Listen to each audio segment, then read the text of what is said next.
Assalamualaikum warahmatullahi wabarakatuh. Perkenalkan, nama saya Muhammad Fadila dengan NIM K1A1211104. Di sini saya akan menjelaskan mengenai Funiculus tumidus dari morfologi, penyebaran, atau adaptasi serta pemanfaatannya.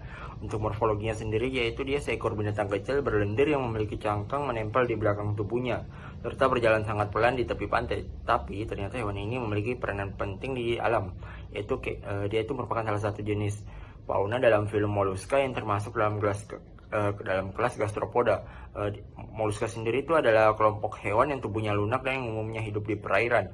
Kebanyakan moluska masih hidup di laut, tetapi beberapa jenis siput dan keong telah berevolusi untuk hidup di darat.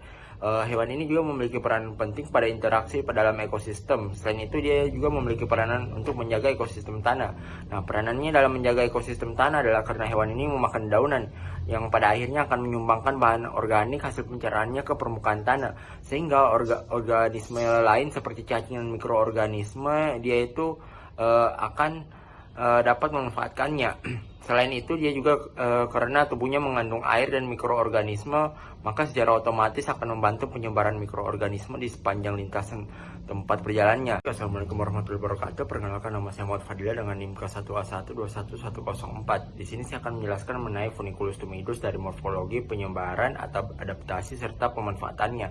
Untuk morfologinya sendiri yaitu dia seekor binatang kecil berlendir yang memiliki cangkang menempel di belakang tubuhnya serta berjalan sangat pelan di tepi pantai. Tapi ternyata hewan ini memiliki peranan penting di alam, yaitu dia itu merupakan salah satu jenis fauna dalam film Mollusca yang termasuk dalam kelas gastropoda. Moluska sendiri itu adalah kelompok hewan yang tubuhnya lunak dan yang umumnya hidup di perairan. Kebanyakan moluska masih hidup di laut, tetapi beberapa jenis siput. Nah, selanjutnya kita melangkah ke habitat dan penyebaran Pholicus tumidus di Indonesia. Pholicus tumidus di Indonesia itu paling banyak terdapat di Sulawesi. Hewan ini terdapat di pinggir laut dengan kedalaman 3-20 meter. Hewan ini memiliki nilai ekonomis karena cangkangnya yang dapat dimanfaatkan sebagai hiasan.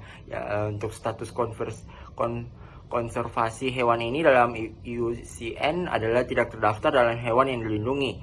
Jadi untuk larva gastropoda ini dia itu merupakan makanan penting bagi anak ikan karnivora di laut dan memiliki nilai ekonomis. Nilai ekonomis dari hewan ini adalah sebagai bahan pangan, pakan ternak, dan bahan baku kerajinan tangan. 3. Adaptasi dan reproduksi Pholicus tumidus. Pada Pholicus tumidus yang satu genus dengan Babylonia sprita ini, dia pemijahan terjadi pada malam hari antara jam 24.00 sampai 02.00. Kapsul telur ditemukan pada substrat. Frekuensi pemijahan terbesar terjadi pada bulan Maret dan Juli. Untuk ukuran keong yang memijah ini antara 40,2 sampai 58,8 mikrometer. Serta tidak ada korelasi antara jumlah kapsul telur dengan jumlah telur yang dikeluarkan, menyatakan bahwa musim reproduksi ini berhubungan dengan strategi reproduksi dan asal geografis kelompok organisme. Musim telur ini merupakan hasil serentak antara induk keong dalam suatu populasi untuk telur. Untuk reproduksi pada betina itu dia saluran reproduksinya terdiri ovari atau gonad, oviduk, kelenjar kapsul, bursa kopulatori, dan femal opening. Serta sistem reproduksi pada keong betina ini menunjukkan bahwa ada terjadi fertilasi internal yang lebih kompleks dibanding pada keong jantan.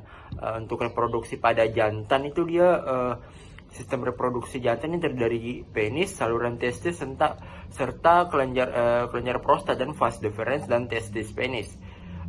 Dia itu sebuah organ yang berotot yang terletak di sisi kanan leher sampai dengan tentakel kanan. Penis berwarna coklat tua, testis dan penis dihubungkan dengan sebuah saluran testis pada saluran cerna. Saya Pertama, undur diri. Assalamualaikum warahmatullahi wabarakatuh. Sumber daya dari Funiculus tumidus ini terus meningkat seiring dengan permintaan masyarakat dalam negeri serta luar negeri. Dari tahun ke tahun, usaha eksploitasi Funiculus tumidus ini yang masih mengandalkan tangkapan dari alam dapat menyebabkan terjadinya overfishing. Selain itu, terjadi kerusakan lingkungan pesisir akibat aktivitas pembangunan manusia, juga ikut membatasi dan merusak habitat alami Funiculus tumidus.